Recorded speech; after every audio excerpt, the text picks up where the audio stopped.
Channel 26 Bangla.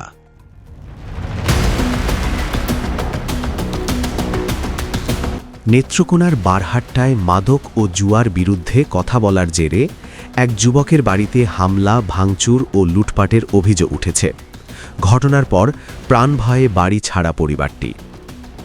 Netrokona থেকে রিপন কান্তি গুণের তথ্যচিত্রে দেখুন বিস্তারিত। উপজেলার চিরাম ইউনিয়নের নৈহাটি গ্রাম মাদক ও জুয়ার বিরুদ্ধে মানববন্ধনে বক্তব্য দেওয়ার জেরে অনেক ইসলাম নামে এক যুবকের বসত বাড়িতে হামলা চালানো হয়। অভিযোগ রয়েছে, সোমবার মানিক মিয়া, রেহান মিয়া, পলাশ ও পিয়াসের নেতৃত্বে একদল দুর্বৃত্ত ঘরবাড়ি ভাঙচুর করে মালামাল লুট করে নেয়। ঘটনার ভিডিও ফুটেজে অভিযুক্তদের স্পষ্ট দেখা গেলেও এখনও কাউকে গ্রেফতার করতে পারেনি পুলিশ। বারহাট্টা থানা পুলিশ জানায়, লিখিত অভিযোগ গ্রহণ করা হয়েছে। তদন্ত সাপেক্ষে দোষীদের গ্রেফতারে অভিযান চলছে। অনেকের পরিবারের অভিযোগ, আসামিদের হুমকিতে তারা মানবেতর জীবনযাপন করছেন। ভুক্তভোগীর নিরাপত্তা ও দোষীদের দ্রুত গ্রেফতারের দাবি স্থানীয়দের।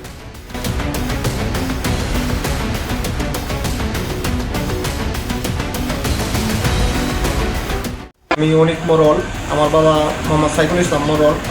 আমার ঠিকানা নৈহাটি। বিগত 4 অক্টোবর আমি মাদক ও জুয়ার বিরুদ্ধে একটি প্রতিবাদ মিছিল করেছিলাম, যার ফলে 6 অক্টোবর আমার দোকানে বসে থাকা 7 জানুয়ারি আমার বাড়িতে মানিক ও ছোটন গ্রুপের কিশোর গ্যাংয়ের সকল সন্ত্রাসী সদস্যবৃন্দরা আমার বাড়িতে আমার বাবাকে হত্যা করার উদ্দেশ্যে আমার বাড়িতে এসে লুটপাট, ভাঙচুর ও আমার 2 খাঙাকে গুরুতর রক্তাক্ত জখম করে।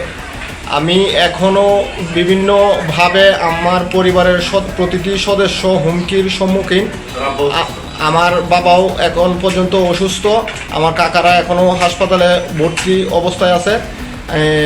আমি আমার পরিবার সহ আত্মীয় স্বজন যারা আছে এলাকায় সকলেই এখনও হুমকির সম্মুখীন। আমাদেরকে বিভিন্নভাবে হুমকি দেওয়া হচ্ছে প্রাণ নাশ হত্যা করার জন্য।